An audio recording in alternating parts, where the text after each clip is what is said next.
Hello everyone, welcome to डेक्स्टरगम। आज हम लोग बात करने जा रहे हैं अध्याय बैच में आइसोमेरिज्म के लेक्चर 2 के बारे में।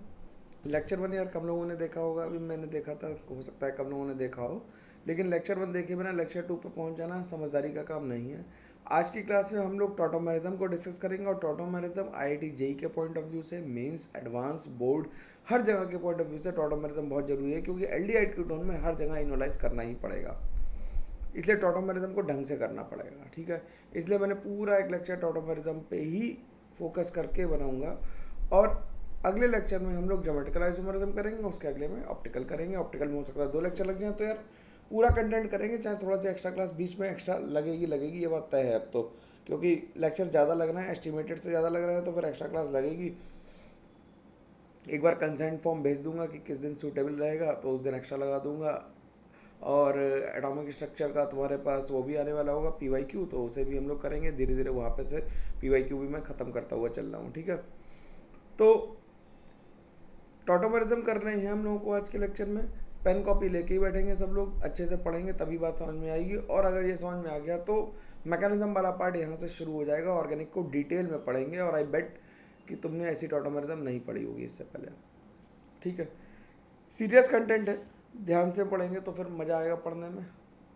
और बात शुरू करते हैं, उससे पहले हम लोग जानते हैं कि नोट्स हमें कहाँ मिलते हैं। नोट्स हमें अपनी प्यारी वेबसाइट dextercam.in पे मिल जाते हैं, और अपने बैच अध्याय पे क्लिक करके लेक्चर नंबर पे हम ये शीट डाउनलोड कर सकते हैं, या डायरेक्ट लिंक से भी शीट तक पहुँच सकते हैं, ठीक है।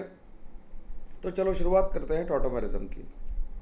टॉटोमेरिज्म की शुरुआत हुई कैसे, ये कहानी कई लोगों को नहीं पता होगी। ये कहानी मैं सुनाता हूँ, कि पहले पढ़ लेते हैं इसे, फिर कहानी भी सुनाता हूँ, थोड़ा सा है ना, थोड़ा सस्पेंस रखते हैं। क्या है? It is the phenomena in which 2 isomers are in a state of rapid equilibrium. ऐसा फिनोमेना जिसमें 2 आइसोमर्स क्या है, रैपिड इक्विलिब्रियम में, यानी कंसिस्टेंटली आपस में इंटरचेंज हो रहे हैं। The main difference between the 2 isomers is the relative position of at least 1 atom, generally hydrogen. किसी एक एटम की पोजीशन लगातार चेंज हो रही है, और वो जनरली हाइड्रोजन होता है, तो हम उसे क्या कहते हैं? टॉटोमेरिज्म कहते हैं। अपने सिलेबस में तो कम से कम हाइड्रोजन ही चेंज होगा, ठीक है। Tautomeric structures are obtained by simultaneous shifting of H and the pi bond, ठीक। टॉटोमेरिक स्ट्रक्चर जो है वो किसके बीच बनेंगे? Simultaneous shifting of H atoms and pi bonds. Pi bond और H एटम को साइमल्टेनियसली शिफ्ट करेंगे तो उससे टॉटोमेरिज्म होगी। In general it is found in keto and enol form, that's why it is known as keto enol isomerism. इसे in general कीटो और इनॉल में मिलती है, तो इसे हम क्या कहते हैं? कीटो इनॉल आइसोमेरिज्म कहते हैं। सबसे पहले टॉटोमेरिज्म एसिडो एसिटिक एस्टर में मिली है। बड़ी इंटरेस्टिंग कहानी है। 1865 में हुआ क्या कि फ्रैंकलिन एंड ड्यूपा और ग्यूथर फॉर्मर, ठीक है, ग्यूथर, 2 लोग, ये 3 साइंटिस्ट हैं, फ्रैंकलिन और ड्यूपा और ग्यूथर। ये अलग अलग देश में बैठे हैं और एसिडो एसिटिक एस्टर का स्ट्रक्चर बनाने की कोशिश कर रहे हैं। तो फ्रैंकलिन और ड्यूपा अड़ गए कि एसिडो एसिटिक एस्टर का स्ट्रक्चर जो होगा उसमें C डबल बॉन्ड है, यानी वो कीटोन है, ठीक है। एस्टर तो है ही ग्रुप, साथ में उसमें कीटोन है। और ग्यूथर ये कह रहा था कि इसमें ये क्या है? एल्कीन है। इसमें क्या है? एल्कीन है, डबल बॉन्ड है। वो पीछे पड़ गया कि भाई इसमें डबल बॉन्ड है, और ये पीछे पड़ गया कि भाई क्या, कि इसमें कीटोन है। और ये दोनों एक दूसरे की बात मानने को नहीं राजी हैं कि भाई कि इसमें, और ये भी नहीं कर रहा कि ग्यूथर कीटोन का टेस्ट कर ले और फ्रैंकलिन और ड्यूपा एल्कीन का टेस्ट कर ले। लेकिन अपनी सुप्रीमेसी प्रूफ करने के लिए दोनों अडिग हैं, टिके हुए हैं कि हम ही सही कह रहे हैं।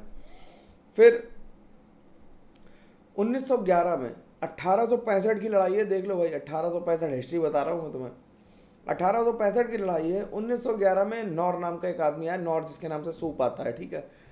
Who succeeded in isolating both forms, जिसने दोनों फॉर्म स्ट्रक्चर बना लिए, ठीक। और उसने टॉटोमेरिज्म रखा। टॉटोमेरिज्म इसका नाम क्यों रखा? जिसमें सेम पार्ट हो। Was given to this phenomena by Laar in 1885 में लार ने ये नाम रख दिया, लेकिन नॉर ने ये बताया कि एसिडो एसिटिक एस्टर की दोनों फॉर्म आइसोलेट की जा सकती हैं, और वो दोनों ही आपस में रैपिड इक्विलिब्रियम में रहती हैं, जिन्हें हम टॉटोमेरिज्म कहते हैं, ठीक है। तो हुआ क्या, बेसिकली ये H उठ के यहाँ पे, ये इलेक्ट्रॉन यहाँ उठ के H यहाँ पे गया उठ के, और ये बॉन्ड इधर टूट गया, तो इससे इनॉल बन गया। अभी फ़िलहाल हमारा इंटरेस्ट इनॉल जानने में नहीं है कैसे बना इस बारे में हम लोग अगले 5 मिनट में डिस्कशन शुरू कर देंगे, लेकिन उससे पहले कुछ और ज़रूरी बात है। ये मज़ेदार किस्सा है। देखो कि ऐसा होता ना कि कई बार हमें पता ही नहीं होता हिस्ट्री में चल क्या रहा है। कितने लोगों को पता था ये बात, बताना ज़रा, कमेंट करके बताना कि तुमने कभी पढ़ा था कि हिस्ट्री में टॉटोमेरिज्म कैसे शुरू हुई होगी। ठीक, तो डायड सिस्टम की बात करते हैं। If the transfer of atom is between first and second polyvalent atom, then tautomeric system is said to be died.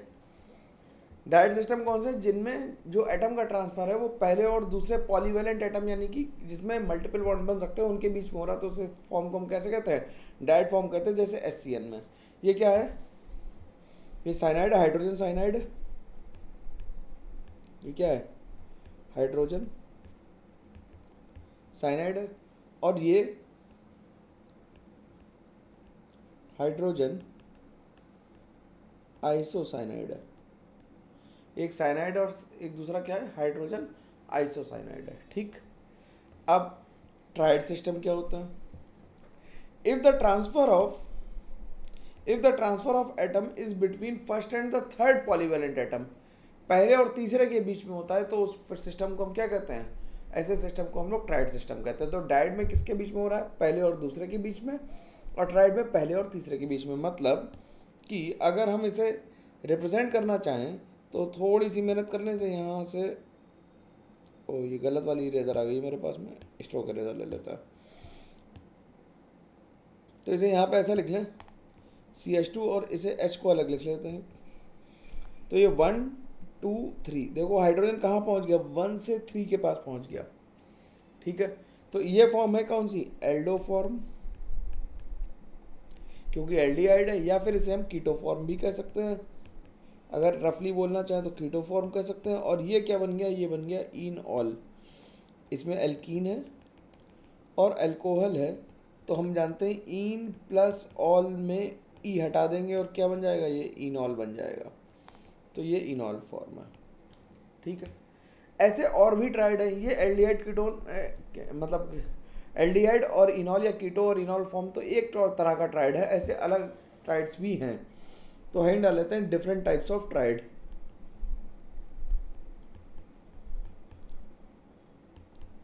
Different types of triads, triads ही ज़्यादा पॉपुलर है। तो आइसोमेरिज्म जब टॉटोमेरिज्म कराएंगे तो हम अलग अलग जगह पे भी देखेंगे। कैसे देखेंगे, सबसे पहला देखते हैं नाइट्रो एसिनाइट्रो फॉर्म, नाइट्रो और एसिनाइट्रो ट्राइड। अब तुमने नाइट्रो और एसिनाइट्रो शब्द ही नहीं सुने, तो देखो नाइट्रो और एसिनाइट्रो कैसे करेंगे। मान लेते हैं कि हमारे पास नाइट्रो ग्रुप है, इससे जो इनॉल बना, इनॉल नहीं मतलब जो टॉटोमर बना वो ऐसा बन गया। ठीक, तो ये नाइट्रो फॉर्म है और ये एसिनाइट्रो फॉर्म है। ठीक है, अगला ट्राइड देखते हैं। अभी कैसे बन रहा है, मैकेनिज्म क्या हो रही है, इस बारे में बात नहीं कर रहे, बस हम तुम्हें इंट्रोड्यूस करा रहे हैं कि ऐसा ऐसा हो सकता है। ठीक है, मैकेनिज्म हम लोग कीटो इनॉल की डिटेल में करेंगे, बहुत डिटेल में करेंगे, तसल्ली से समझाएंगे तुम्हें हो क्या रहा है। लेक्चर लंबा होने वाला है, बी प्रिपेयर्ड। ठीक, नंबर 2 देखते हैं। Number 2 is nitroso oximino triad. अगर चाहो तो इस पार्ट को स्किप भी कर सकते हो क्योंकि ये बहुत एडवांस की बात है। ठीक है, मुश्किल बात है। तो नाइट्रोसो कैसे बनाएंगे, ये नाइट्रोसो बना लिया और इससे ऑक्सीमिनो बनाएंगे तो ये बन गया ऑक्सीमिनो फॉर्म और ये बन गया नाइट्रोसो फॉर्म। ठीक है, ऑक्साइम पढ़े होंगे, अगर 12th पास वाले देख रहे हो तो उन्हें पता होगा। 11th वालों को तो डिटेल में ही पढ़ना था, वो 11th वाले भाग नहीं सकते कंटेंट से। कंटेंट पे टिके रहना पड़ेगा, तभी हम लोग आगे बढ़ पाएंगे, तभी हम तुम्हें आगे ऑर्गेनिक अच्छे से समझा पाएंगे। सारी बेसिस ही यही है। इसके बाद एमिडो और इमिडो फॉर्म। कितने लोगों ने ये फॉर्म सुनी थी पहले, कोचिंग में पढ़ाई गई, तुमने कहीं यूट्यूब पे पढ़ी? कमेंट करके ज़रूर बताना कि अगर सर पढ़ी कि नहीं पढ़ी। मैं जानना चाहता हूँ कि मैं, देखो मैं तो यूट्यूब चैनल फॉलो कर नहीं पाता हूँ किसी का भी, तो तुम लोग तो देखते हो इधर उधर भी, बताना किसी ने पढ़ा हो। तो एमिडो और इमिडो में क्या होगा, एमाइड लेना है तो ये NH हो गया, ये एमाइड हो गया। इसका जब टॉटोमर बनाएंगे तो देखो क्या बनाएंगे, इसका टाइट टॉटोमर क्या बन गया, इमिडो बन गया, और ये एमाइडो है। ठीक, इसके बाद और लिख लें, अगर एक ही तो लिखेंगे, ज़्यादा नहीं लिखेंगे, और भी होती हैं, एक लिख देते हैं एजो, जिसकी हमें ज़्यादा ज़रूरत पड़ेगी आगे 12th में जाके, या फिर at the end of the syllabus, जिसमें ऑर्गेनिक हमें ज़्यादा ज़रूरत पड़ेगी, तो ये शब्द आएंगे, फिर मैं ऑटोमेटिज्म कर दूंगा, तुम कहोगे कि सर ये कैसे हो गई। तो एजो और हाइड्राजोन ट्राइड, एजो और हाइड्राजोन ट्राइड कैसा होगा, N double bond N single bond CH, ये एजो फॉर्म है। जब N double bond N linkage होती तो उसे क्या कहते हैं, एजो फॉर्म कहते हैं। याद रख पाओगे भाई इतनी बात, मैं मान के चल रहा हूँ कि तुम लोग अच्छे बच्चे हो, पढ़ रहे हो, है ना। तो ये NH आ गया, यहाँ पे सिंगल बॉन्ड N आ जाएगा, डबल बॉन्ड C, तो ये क्या बन गया, ये हाइड्राजोन बन गया। अगर 12th वाले याद आ रहे होंगे, तुमने कीटोन की रिएक्शन हाइड्रोजन से करा के हाइड्राजोन बनाए होंगे, तो ये देख लो वही है, ध्यान से। ठीक, इसके अलावा भी और लिखे जा सकते हैं, मैं 4 ही लिख रहा हूँ। जैसे एमिडीन लिखा जा सकता है ट्राइड, एजो नाइट्रोसामीन लिखा जा सकता है, और ट्राइसामीन लिखा जा सकता है, तो ट्राइजाइन लिखा जा सकता है, तो नहीं लिख रहे उसे। ठीक है, अब हम लोग बात करते हैं कीटो इनॉल आइसोमरिज्म की। एक 5वां नंबर लिख लेते हैं, कीटो इनॉल ट्राइड। कीटो इनॉल ट्राइड क्या है, इसी को सबसे ज़्यादा पढ़ना है, इसलिए सबसे लास्ट में से लिखा कि कीटो इनॉल ट्राइड में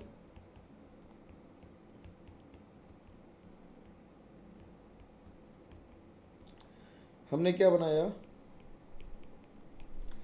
इनॉल बना दिया इसे। तो ये कैसी फॉर्म है, कीटो फॉर्म है, और इससे क्या बन गया, ये इनॉल बन गया।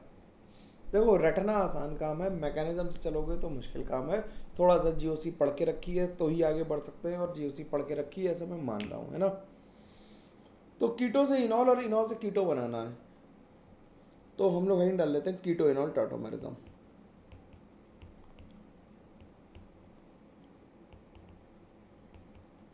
कीटो इनॉल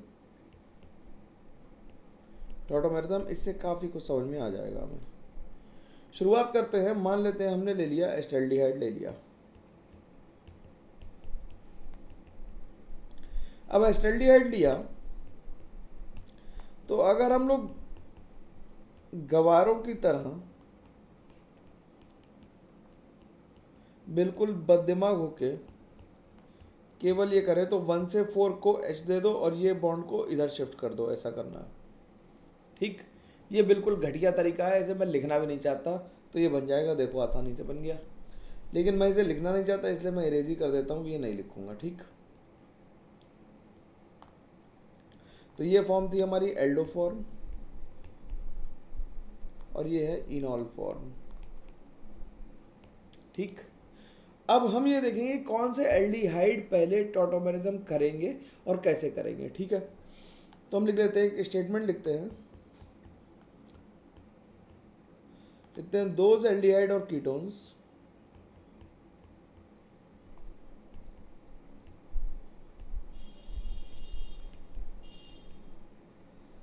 which have alpha hydrogen, alpha hydrogen कैसा होना चाहिए, connected to sp3 hybrid alpha carbon with respect to ketonic group will show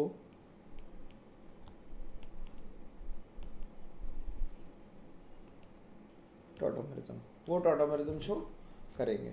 ठीक, तो अगर हम इसकी मैकेनिज्म लिखना चाहें, ये काम एसिडिक या बेसिक दोनों मीडियम में हो जाता है। ठीक, कैटालिटिक अमाउंट में हम H+ ले लें या OH- ले लें, दोनों ही मीडियम में ये रिएक्शन होगी और इक्विलिब्रियम इस्टेब्लिश हो जाएगा थोड़ी देर में। ठीक, कोई दिक्कत नहीं। तो हम लिखते हैं, हेडिंग डाल लेते हैं, कन्वर्जन ऑफ लिखना था, कंजर्वेशन नहीं, conversion of aldo form to enol form, aldo form to enol form in कौन से मीडियम में लेंगे? बेसिक मीडियम लेंगे।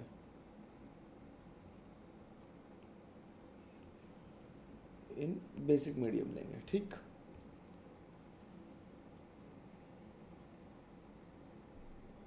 ठीक, अब बेसिक मीडियम में से कैसे लेंगे देखना जरा ध्यान से, मैकेनिज्म लिखूंगा अब मैं।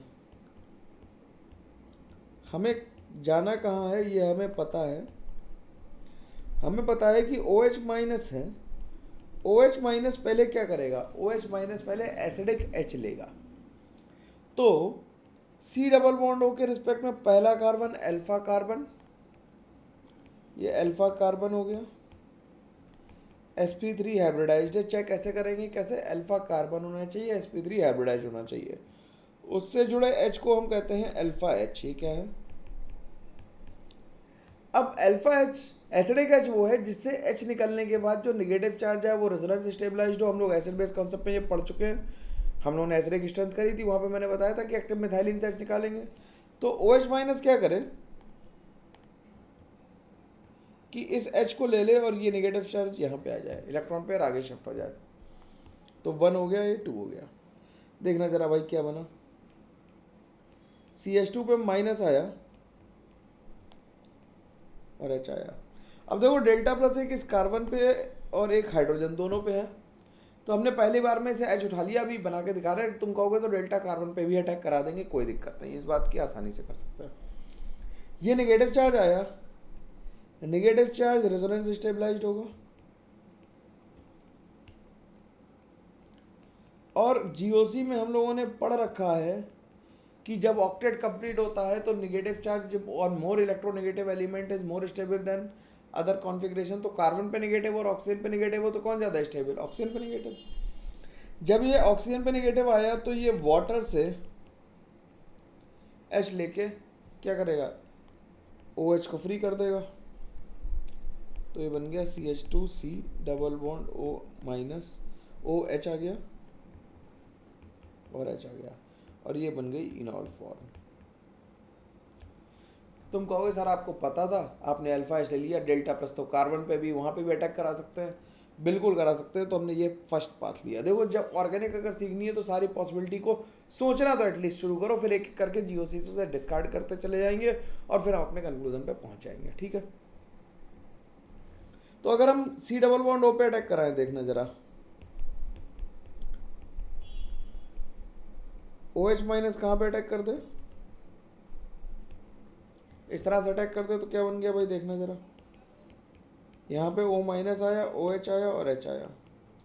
ये O- H से वाटर ले निकाल लेगा, वाटर से H निकाल लेगा मतलब, और इससे बन गया CH3COH, OH और H।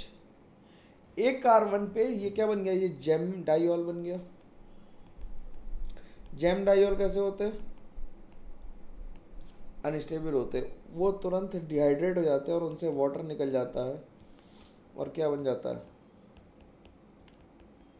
तो हम जहाँ से चले थे वहीं आ गए यार, इनॉल तो नहीं बना पाए। जब इनॉल नहीं बना पाए तो हमने मान लिया कि ये रास्ता नहीं सही था, तो हम क्या करेंगे? अल्फा H ढूंढेंगे, और अल्फा H कौन सा H होता है? जिससे H निकलने के बाद नेगेटिव चार्ज स्टेबलाइज हो, वो हमारा अल्फा H है। बात इतनी क्लियरली समझ में आनी चाहिए, आसानी से, कोई दिक्कत की बात नहीं है इसमें। तो ये पाथ हमारा जो था इट इज़ नॉट फ्रूटफुल, तो ये गलत है। अब OH- जो है देखो यहाँ पे निकला, ये OH- यहाँ से निकल गया ना, तो OH minus is truly a catalyst, वो आराम से कैटलिस्ट की तरह ही काम कर रहा है, आया था और निकल गया, उसे हमें एक्सेस में लेने की ज़रूरत नहीं है। ठीक, अब आगे बात करते हैं।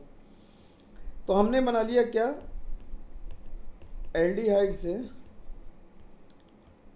हमने इनॉल बना लिया इन बेसिक मीडियम। बेसिक मीडियम में हमने ये बना लिया, इसमें कोई दिक्कत नहीं। ठीक है, अब आगे बात करते हैं। अब हम कन्वर्जन करते हैं इनॉल टू कीटो, क्योंकि हमेशा इक्विलिब्रियम है तो इनॉल टू कीटो फॉर्म करते हैं conversion. Enol to keto form करने के लिए क्या किया हमने, इनॉल लिखा पहले,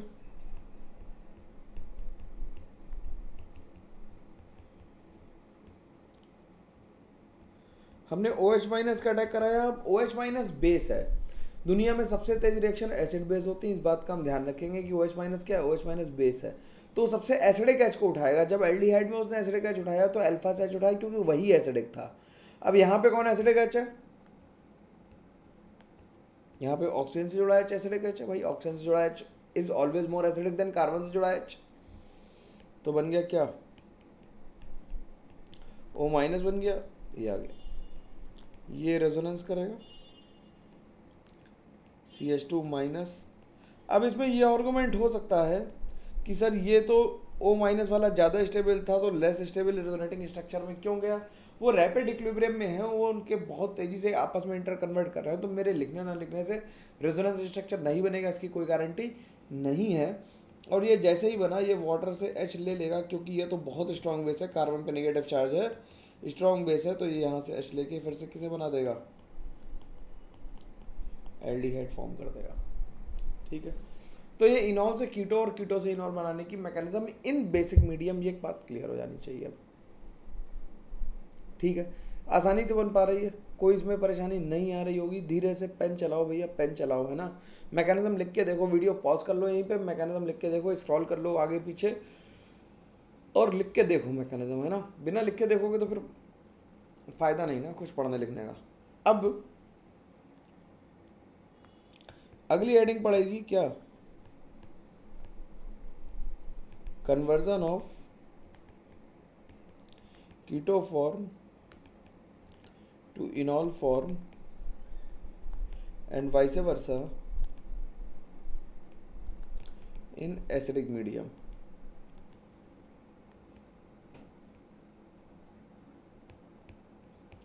इन acidic medium, in acidic medium कैसे देखेंगे, देखो भाई क्या हो रहा है कि ये CH2 डबल बॉन्ड COH है हमारे पास, पहले कीटोन है, सॉरी कीटोन लेना है ना, तो हमने ले लिया CH3, एल्डिहाइड ही ले लेते हैं अपना पुराना। अब मीडियम कैसा है, मीडियम एसिडिक है।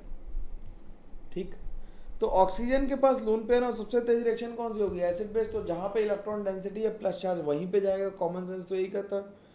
तो ये भाई एरो ऐसा लगाना, अगर तुमने एरो ऐसा लगाते आ रहे हो तो तुम बेवकूफ़ हो। क्यों, क्योंकि जो पेयर ऑफ इलेक्ट्रॉन है वो H प्लस की तरफ जा रहा है, ना कि H प्लस इसकी तरफ आ रहा है। जब हम एरो लगाते हैं तो उसका मतलब होता है transfer of 2 electron from A to B। तो अगर तुमने ऐसा एरो लगाया तो भाई यहाँ पे इलेक्ट्रॉन थे ही नहीं ना, तुम देखो कैसे। तो ऑक्सीजन के लोन पेयर ने H प्लस पे अटैक किया होगा, तो क्या बन गया इससे, इससे बन गया CH3 C double bond O H plus और H। ऑक्सीजन ने अपनी इलेक्ट्रॉन डेंसिटी विड्रॉ कर ली, रेजोनेंस बनाएंगे,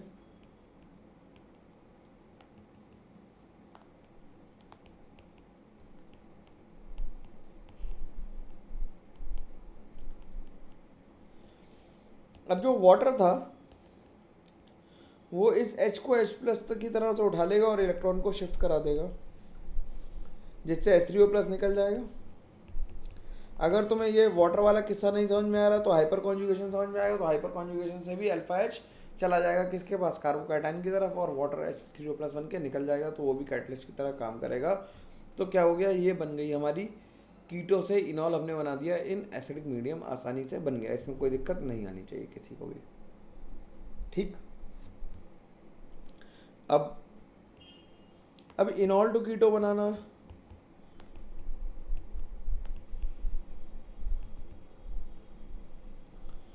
अब अगर इनॉल टू कीटो बनाना है तो इनॉल टू कीटो कैसे बनाएंगे?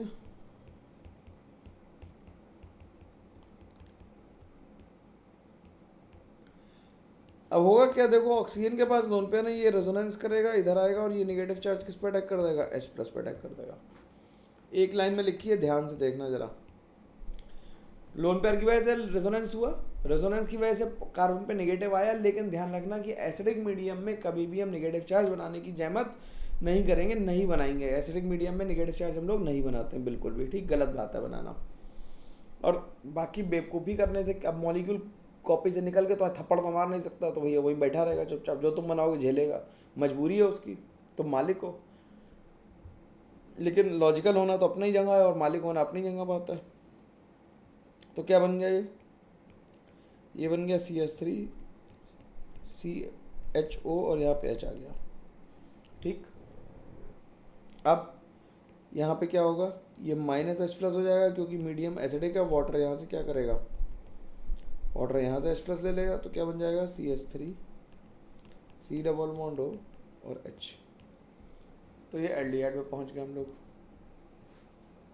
तो इनॉल से कीटो बना लिया और कीटो से इनॉल बना लिया हमने, इसमें किसी को कोई प्रॉब्लम नहीं आनी चाहिए। तो अब आगे बढ़ते हैं। अब क्वेश्चंस हैं, draw the enol form of the following in acidic as well as in basic medium. तो एसिडिक और बेसिक मीडियम दोनों में ही बनाएंगे और दोनों में इनॉल में तो कोई फ़र्क नहीं पड़ेगा, लेकिन क्या क्या हो सकता है पॉसिबिलिटी, ये मैं बताता हूँ। जैसे अगर पहले को हम करें तो इसके इनॉल, इसमें क्या अल्फा एच है, एक यहाँ पे अल्फा है, अलग कलर का पेन ले लेते हैं, ये 2 अल्फा है, तो इससे इनॉल कितने बन जाएंगे इसके इनॉल 2 बनेंगे। भाई तुम्हें घर पे मैकेनिज्म लिख के बना के देखना है ना, ठीक है। अब 2 इनॉल बने, तो हमने इसे एसिडिक या बेसिक मीडियम में किया, तो this is more stable in acidic medium and this is more stable than in basic medium.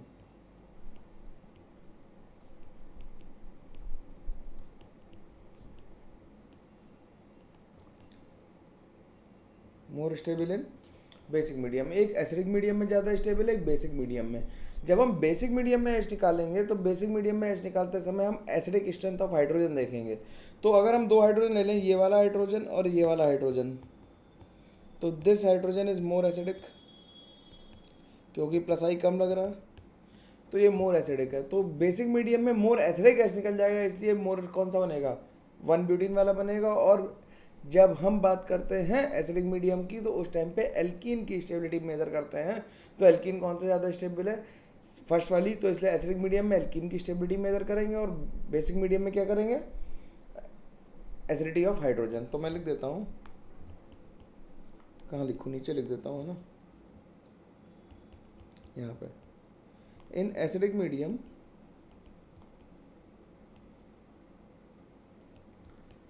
that enol will be more stable,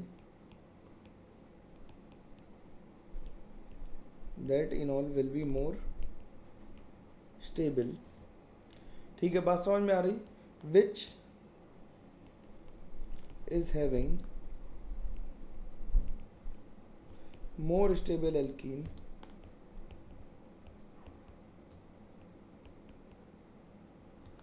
in enolic form, ठीक। और इन बेसिक मीडियम क्या होगा, in basic medium that enol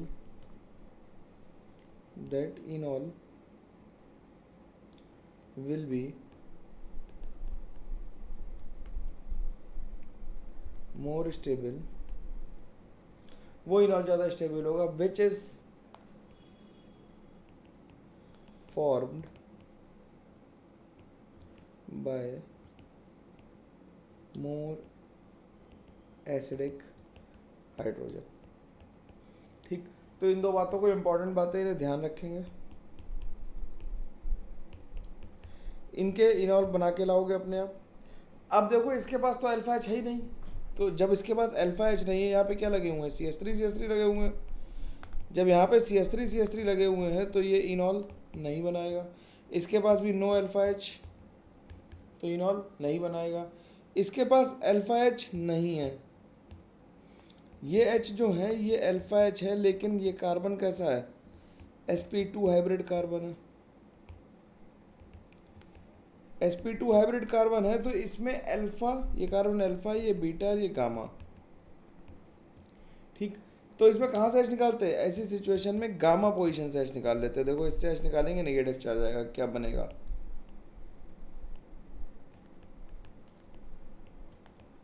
ये बन गया। ये negative charge resonance करके ऊपर चला जाएगा और फिनॉल बन जाएगा, फिनोलेटाइन बन गया। इसका मतलब क्या बन गया, ये इनॉल में कन्वर्ट हो गया। ठीक, अब तुम्हें ये बताना है कि जैसे ये इसके पास नो अल्फा एच है और गामा एच कोई सा नहीं है, तो ये टॉटोमेरिज्म शो नहीं करेगा, tautomerism will not be shown. ठीक, इसमें यहाँ पे एच है तो इससे भी क्या बन जाएगा, इनॉल फॉर्म, फिनॉल बन जाएगा इससे भी। ठीक है, तो तुम्हें ये पता लग गया कि इनॉल कैसे बनाना। ये दो क्वेश्चन होमवर्क में है, इनके इनॉल बना के देखना। ठीक है, नहीं तो मैं तो अगली क्लास में डिस्कस कर ही दूंगा, ट्यूसडे वाली क्लास में पक्का डिस्कस होके आ रहे होंगे। तो पास जो भी पहले दोनों क्लास के थे क्वेश्चन वो डिस्कस होके आ रहे होंगे, लेकिन यार कमेंट करोगे तभी पता चलेगा मेरे को। ठीक है, कि क्या कर रहे हो। अब इसमें कोई दिक्कत तो नहीं है, आसानी से बात समझ में आ गई। अब अगर हम मान लो चलो एक को डिस्कस ही कर देते हैं, हम थर्ड वाले क्वेश्चन को डिस्कस कर रहे हैं, थोड़ा डिटेल में हो जाएगा, थर्ड वाला डिस्कस ही कर देते हैं ना। थर्ड वाला क्वेश्चन क्या कह रहा था,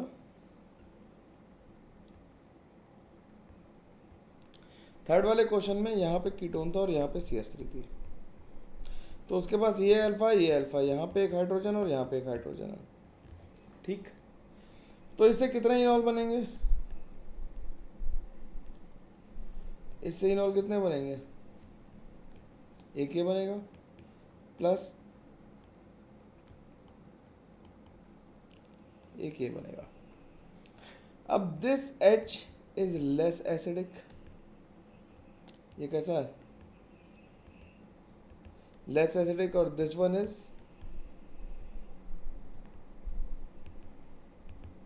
मोर एसिडिक, ये ज़्यादा एसिडिक और ये कम एसिडिक है। तो एल्कीन की स्टेबिलिटी किसमें ज़्यादा, इसमें अगर एल्कीन पे अल्फा एच काउंट करोगे तो ये मोर स्टेबल एल्कीन है।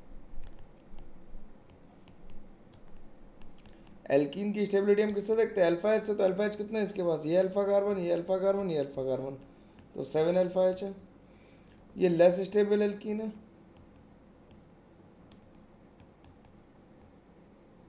इसके पास अल्फा कार्बन कितना है, 2, यानी कि इस पर अल्फा एच हाइड्रोजन है 3, तो ये ज़्यादा स्टेबल है। तो एसिडिक मीडियम में कौन सी बनेगी, एसिडिक मीडियम में मोर स्टेबल एल्कीन बनेगी, तो ये एसिडिक मीडियम में स्टेबल होगी, लिख देते हैं स्टेबल इन एसिडिक मीडियम। ठीक, और ये किस में स्टेबल होगी, स्टेबल इन,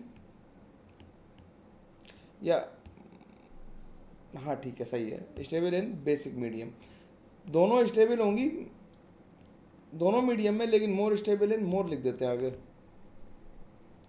मोर स्टेबल मतलब ज़्यादा बनेगी एसिडिक मीडियम और वो बेसिक मीडियम में ज़्यादा बनेगी। ठीक है ना, बात समझ में आती है इतनी आसानी से। अब जब हम कीटो से इनॉल और इनॉल से कीटो बनाना सीख गए हैं, तो हमें ये भी पता करना पड़ेगा कि कीटो ज़्यादा है या इनॉल ज़्यादा है, कि पोजीशन ऑफ टॉटोमेरिक इक्विलिब्रियम किधर साइड रहती है, इनॉल ज़्यादा बनता है या कीटो ज़्यादा बनता है, कौन सा कंटेंट ज़्यादा होता है। जब इसका इक्विलिब्रियम है तो हम इसके लिए इक्विलिब्रियम कांस्टेंट लिख पा रहे होंगे, के इक्विलिब्रियम क्या लिख रहे होंगे, CH2 double bond COH H, इसका concentration divided product bye reactant लिखते हैं, और इसे हम ऐसा लिख रहे होंगे। ऐसा ऑब्जर्व किया गया थर्मोडायनेमिकली कि के इक्विलिब्रियम की वैल्यू लेस देन 1 आती है, यानी के इक्विलिब्रियम लेस देन 1 आने का मतलब क्या है, औचित्य क्या है इस बात का। के इक्विलिब्रियम लेस देन 1 आने का मतलब ये है कि कीटो फॉर्म जो है वो ज़्यादा स्टेबल है किससे, इनॉल फॉर्म से। कीटो फॉर्म ज़्यादा स्टेबल है किससे, इनॉल फॉर्म से। ये बात समझ में आ रही है, आसानी से मैं समझा पा रहा हूँ मेरे को लग रहा है। ठीक ठीक है, इसमें बात कोई दिक्कत तो नहीं। तो कीटो फॉर्म ज़्यादा स्टेबल है इनॉल फॉर्म से, ये बिल्कुल क्रिस्टल क्लियर समझ में आ रही है। अगर ऐसा है तो अगर हम इनर्जेटिकली इसका डायग्राम बनाना चाहें, एनर्जी वर्सेस आरसी का मतलब है क्या, आरसी का मतलब है रिएक्शन कोऑर्डिनेट। और हम लोग केमिकल काइनेटिक्स पढ़ चुके हैं 12th प्लस और 12th पास वालों, 12th वालों ये तो जानते हैं कि केमिकल काइनेटिक्स पढ़ चुके हैं हम लोग, रिएक्शन कोऑर्डिनेट है ये। ठीक, तो ये ग्राफ कैसा है, एंडोथर्मिक है। कैसा, एंडोथर्मिक, यानी कि keto form is about 50 to 55 kilojoule per mole more stable than enol form. तो इन जनरल इक्विलिब्रियम लेफ्ट में ही रहेगा, यानी कीटो ज़्यादा स्टेबल है इनॉल से। ये बात समझ में आती है सबको कि कीटो और इनॉल में कौन ज़्यादा स्टेबल है, इनॉल कम स्टेबल और कीटो ज़्यादा स्टेबल है। अब इनॉल कब ज़्यादा स्टेबल हो पाएगी, इसके बारे में चर्चा करनी है, तो इसके बारे में डिस्कशन करते हैं। फैक्टर्स अफेक्टिंग इनॉल कंटेंट, इनॉल कंटेंट कब ज़्यादा हो सकता है या किसका ज़्यादा होगा। इन जनरल क्या है, इन जनरल हमेशा कीटो फॉर्म ही ज़्यादा स्टेबल होती है इनॉल से। ठीक, तो उसके लिए पहला है फैक्टर की acidic strength of alpha hydrogen. जितनी एसिडिक स्ट्रेंथ अल्फा हाइड्रोजन की बढ़ेगी उतना इनॉल कंटेंट बढ़ता जाएगा। एब्सोल्यूट सेंस में अभी भी कीटो ही ज़्यादा है, लेकिन अगर हम डिफरेंट इनॉल्स में कंपाउंड के हम चेक करें कि एस्टल्डिहाइड ले लें, क्लोरो एस्टल्डिहाइड ले लें या नाइट्रो एस्टल्डिहाइड ले लें, तो उसमें किसका इनॉल ज़्यादा होगा। कीटो और इनॉल में कंपैरिजन नहीं है, ध्यान रखना। ये कंपैरिजन किस में है, ये कंपैरिजन है कि जो इनॉल्स बन रहे हैं उनमें किसका इनॉल ज़्यादा बनेगा। मतलब इसका इक्विलिब्रियम कांस्टेंट K1 ले लें, इसका K2 ले लें, इसका K3 ले लें, 3 क्वेश्चन का, तो K1 K2 और K3 में कौन ज़्यादा होगा, यानी इनॉल किसका ज़्यादा बनेगा। कीटो और इनॉल में हमेशा कौन ज़्यादा डोमिनेंट है, अभी भी कीटो फॉर्म ज़्यादा डोमिनेंट है। ठीक है, तो जितनी एसिडिक स्ट्रेंथ ज़्यादा होगी उतना इनॉल कंटेंट ज़्यादा होगा। अब देखो जरा, इसमें तो हाइड्रोजन पे कुछ नहीं लग रहा, ये एसिडिक हाइड्रोजन है, इसमें तो कोई फर्क नहीं पड़ रहा। इसमें Cl कैसा इफेक्ट लगा रहा, माइनस आई इफेक्ट लगा रहा। इसमें NO2 माइनस आई भी लगाएगा और नेगेटिव आने के बाद माइनस एम भी लगाएगा। तो सबसे ज़्यादा एसिडिक कौन सा हो गया, this hydrogen is most acidic, तो इसका इनॉल कंटेंट सबसे ज़्यादा होगा। ऐसे ही इसमें देखो Cn कैसा इफेक्ट लगा रहा, माइनस आई और माइनस एम। CH3 कैसा इफेक्ट लगा रहा, CH3 लगा रहा प्लस आई और प्लस एच। ठीक, तो जो माइनस आई और माइनस एम लगा रहा, तो इस एच की एसिडिक स्ट्रेंथ बढ़ाने की कोशिश हो रही है भाई।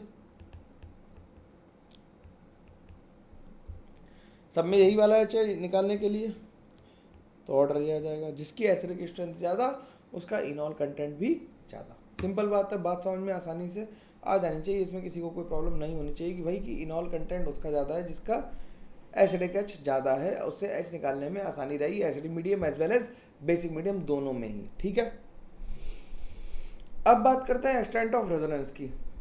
एक्सटेंट ऑफ रेजोनेंस की बात कैसे करेंगे, एक्सटेंट ऑफ रेजोनेंस की जब बात करनी है तो हम कहेंगे greater the extent of resonance greater will be the इनॉल content.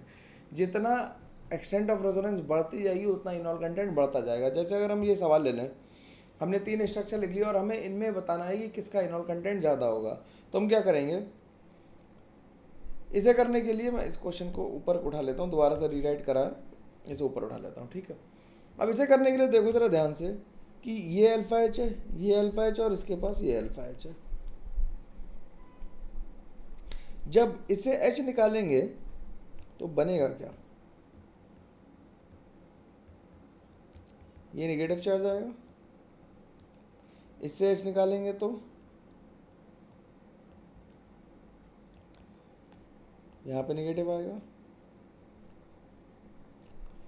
और यहाँ पे नेगेटिव आएगा। ठीक, ये नेगेटिव चार्ज देखो सबसे ज़्यादा एक्सटेंडेड कॉन्जुगेशन कर रहा होगा। ये कॉन्जुगेशन यहाँ से एच ना निकाल के इसमें एक काम ये कर सकते हो कि एच को यहाँ से निकालो, ये ज़्यादा एसिडिक एच है। ये अल्फा है, बीटा और गामा, गामा वाला H is more acidic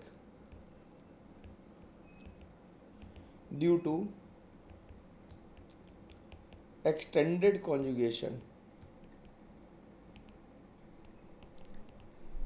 extended conjugation की वजह से ये ज़्यादा एसिडिक होगा, तो जो नेगेटिव चार्ज आएगा वो यहाँ पे आएगा और ये रेजोनेंस कर करके आगे जा सकता है, और इसमें एक ही बार। तो जिसमें एक्सटेंशन ऑफ रेजोनेंस ज़्यादा होगी उसमें क्या होगा, उसमें इनॉल कंटेंट ज़्यादा होगा। ठीक, तो लिख देते हैं greater the extent of resonance, ये तो ऊपर लिखा ही हुआ है खैर। Greater the extent of resonance मतलब extended conjugation is better than normal conjugation. तो रहने देते हैं इस बात को, समझ ही गए हो तुम बात लिखने के लिए ना। अगले क्वेश्चन को देखते हैं। अगले क्वेश्चन को देखो तो इसमें क्या है, इसमें भी हम अल्फा एच ढूंढेंगे। तो इसमें अल्फा एच यहाँ पे, इसमें अल्फा एच यहाँ पे, और इसमें अल्फा एच यहाँ पे। ठीक, अब अल्फा एच क्या है, ज़्यादा कहाँ पे होगा स्टेबल, इस वाले में सबसे ज़्यादा होगा। क्यों, क्योंकि ये नेगेटिव चार्ज रेजोनेंस कर सकता होगा, ये नेगेटिव चार्ज रेजोनेंस करेगा, सॉरी ये अल्फा एच नहीं लो भाई, क्या कर रहा है, हाँ यही लेना पड़ेगा, नहीं ये अल्फा एच यहाँ पे लो। तो ये कौन सा हो गया अल्फा, सॉरी ये कौन सा हो गया अल्फा बीटा गामा डेल्टा और ईटा एच, मतलब 5 नंबर वाला एच निकाला, और ये नेगेटिव चार्ज रेजोनेंस कर करके एक्सटेंडेड कर करके यहाँ तक आ जाएगा। ठीक, अगले वाले में देखोगे तो अगले वाले में भी देख लोगे, यहाँ पे अल्फा एच और यहाँ पे। ठीक है, तो इन दोनों में किसकी ज़्यादा होगी, इसमें एक्सटेंडेड वाले की। इन दोनों में देखोगे तो क्या है, यहाँ पे एच देखो और यहाँ पे एच देखो। ठीक, जब इसका इनॉल बनाओगे, ये थोड़ा स्पेशल केस है, देखो ध्यान से कि जब इसका इनॉल बनाओगे तो ये बन जाएगा, और इसका इनॉल ये बन जाएगा, बनेगा। ये एरोमेटिक भी हो गया मेरे भाई, देखो ध्यान से, ये कैसा हो गया, ये एरोमेटिक भी हो गया। तो इसका जो होगा वो कॉन्जुगेशन ज़्यादा होगा किससे,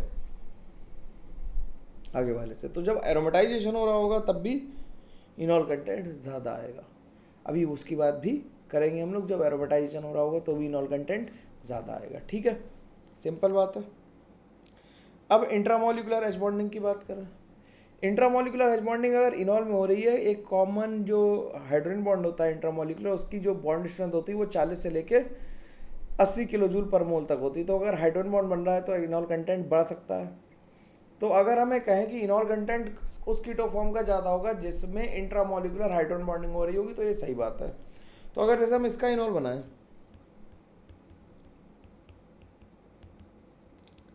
ये इसका इनॉल बन गया, इसका इनॉल बनाए तो एसिडिक एच है, तो हमने इससे एच निकाल लिया,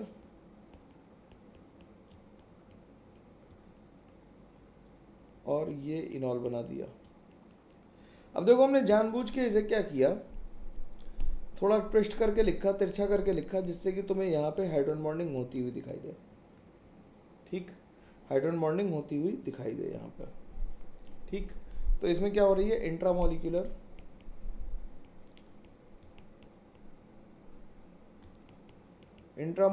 एच बॉन्डिंग हो रही है, और इसमें जो 6 मेंबर की रिंग भी बन रही है।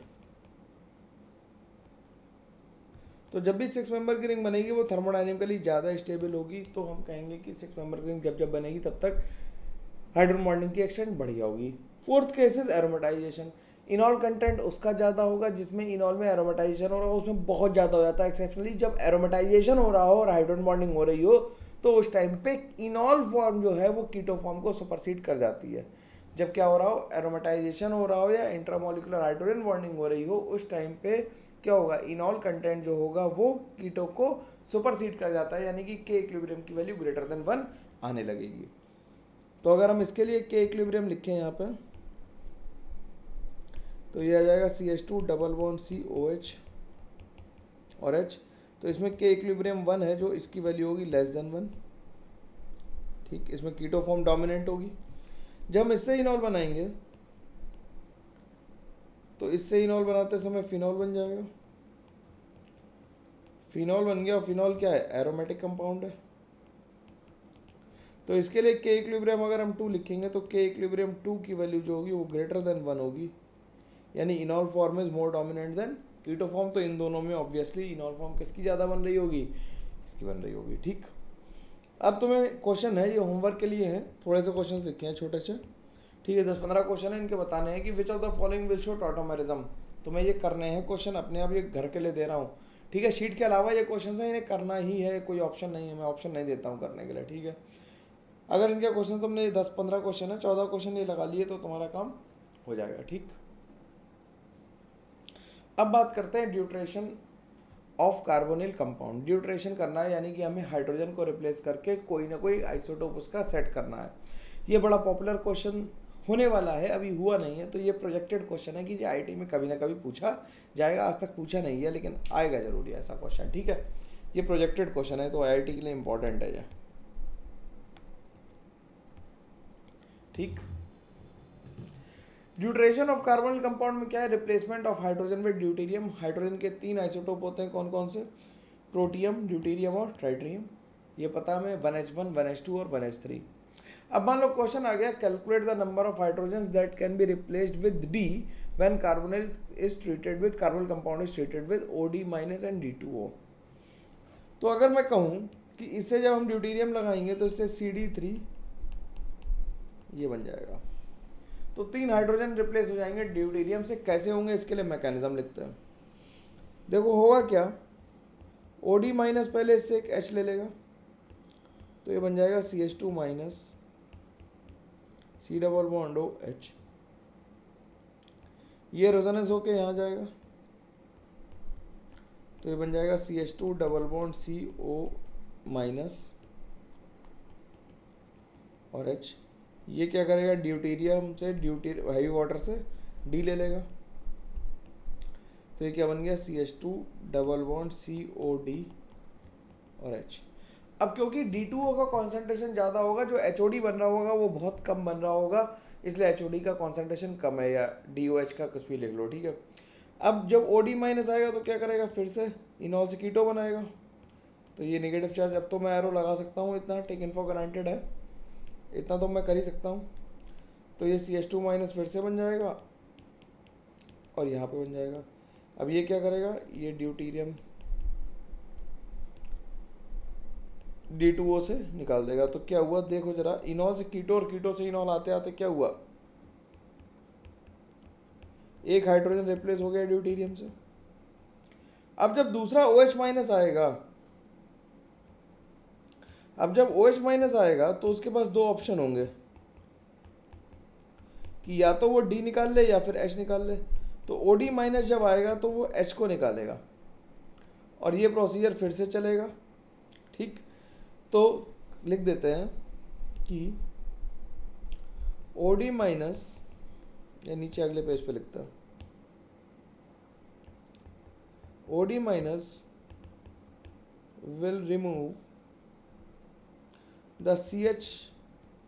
the H from alpha carbon since, क्यों ऐसा करेगा, OD- will remove the H from alpha carbon since CH bond is weaker than CD bond, यानी CD bond कैसा है, स्ट्रॉन्गर है। तो इस बार क्या ले जाएगा वो, OD- क्या ले जाएगा, फिर से एक H ले लेगा तो क्या बन गया, CHD बन गया, ये O- बन गया, ये फिर से वापस आएगा और ये फिर से क्या करेगा, ड्यूटेरियम से क्या करेगा, D ले लेगा, वाइट वाटर से D ले लेगा तो ये बन गया C, इसे ऐसे लिख लेते हैं, HCD2 C=O। और फिर एक बार और रिएक्शन होगी OD- से, तो फिर यहाँ पे CD3 CHO बन जाएगा। बात समझ में आ रही, एक एक करके स्टेप बाय स्टेप मैकेनिज्म लिखोगे और तुम ज़्यादा बार लिखोगे, मेरे से ज़्यादा एफिशिएंटली लिखोगे ना, मैं इसी एक्सपेक्टेशन के साथ बात कर रहा हूँ। ठीक है, तो ये लग जाएगा आके। अब ट्राइड्यूरेंड है, फिर से तुम्हें ये बताना है कितने ड्यूटेरियम लग सकते हैं कहाँ कहाँ पे, केयरफुली लगाना। ये क्वेश्चंस बहुत इंपॉर्टेंट हैं, मतलब ये इंपॉर्टेंट वाले क्वेश्चंस हैं, इन्हें थोड़ा केयरफुली करना। सही आंसर देने वाले को शाबाशी ऑनलाइन, बिल्कुल। ये एक इंपॉर्टेंट पॉइंट है, इस बात को ध्यान रखना कि if there is conjugation then the hydrogen which are presented 1 3 5 odd positions with respect to CO will get deuterated. Last carbon जो हो उसे कैसा होना चाहिए, sp3 होना चाहिए। तो ये 5 क्वेश्चन तुम्हारे लिए बोनस हैं, इन्हें करके रखना है, ठीक है। तो यहाँ तक तो बात हो गई किसकी, यहाँ तक बात हो गई अपनी मतलब टॉटोमेरिज्म की, हमने ड्यूट्रेशन भी करा दिया। अब एक कन्वर्जन है, इसे करना और टॉटोमेरिज्म खत्म करेंगे यहीं पे। कन्वर्जन है एक करना है, तुम्हें क्या करना है,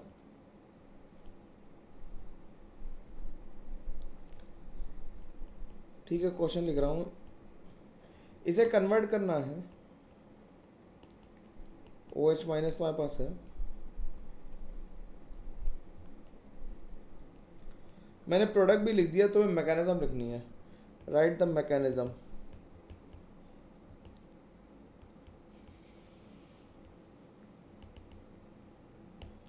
ठीक है, तो इसकी मैकेनिज्म लिखनी है और तुम्हें बताना है कि ये कैसे बनेगा, ठीक है। अब मैं इस टॉपिक को यहीं पे रोकता हूँ क्योंकि हम लोगों ने टॉटोमेरिज्म पूरी तरह से डिस्कस कर ली, बढ़िया से डिस्कस कर ली है, ठीक है। और हमने ये भी फैक्टर्स देख लिया कि कब इनॉल ज़्यादा होगा, कब कीटो ज़्यादा होगा और कीटो इनॉल में इक्विलिब्रियम में कौन ज़्यादा किधर रहेगा, ठीक है। तो ऑलमोस्ट हम लोगों ने 1 घंटे का समय लिया और इसे भी ख़त्म कर दिया है पूरी तरह से, टॉटोमेरिज्म हो गई है। अब तुम्हारे सवाल लगाने की एफिशिएंसी बढ़ जानी चाहिए। वीडियो को यार देखो, जो पास आउट हैं, जो 12th है, जिनके पास समय कम है, लेकिन वीडियो को तो तमीज़ से ही देखोगे ना यार, तभी तो सीखोगे, नहीं तो सीखोगे कैसे। तो तमीज़ से सीखो, धीमे करो। बहुत तेज़ी में ना लोग हबड़ दबड़ कर रहे हैं और आधा पढ़ता पढ़ के इधर उधर करके जैसे तैसे टाइम बर्बाद करके निकल जा रहे हैं, उससे बहुत नुकसान होगा, ठीक है ना। वो नहीं करना हम लोगों को। तो ध्यान रखो, अच्छे से पढ़ाई करो। मिलते हैं हम लोग अगले वीडियो में जिसमें हम लोग ज्योमेट्रिकल आइसोमेरिज्म डिस्कस कर रहे होंगे इन क्वेश्चंस के आंसर्स के साथ हम लोग ट्यूसडे मिलेंगे। उसके बीच में तुम लोगों को जो मतलब शीट करनी है वो कंप्लीट करनी है और धीरे धीरे आगे प्रोग्रेस करते रहनी है और लोगों तक वीडियो को पहुंचाना भी है। चैनल को हम लोगों को ग्रो करना, हम लोग फैमिली हैं और हम लोग बिल्कुल एक साथ मिलकर सेलेक्ट होंगे, ये मेरा प्रॉमिस है, ठीक है। चलो मिलते हैं अगली बार के लिए, तब तक के लिए thank you very much, take care, bye bye.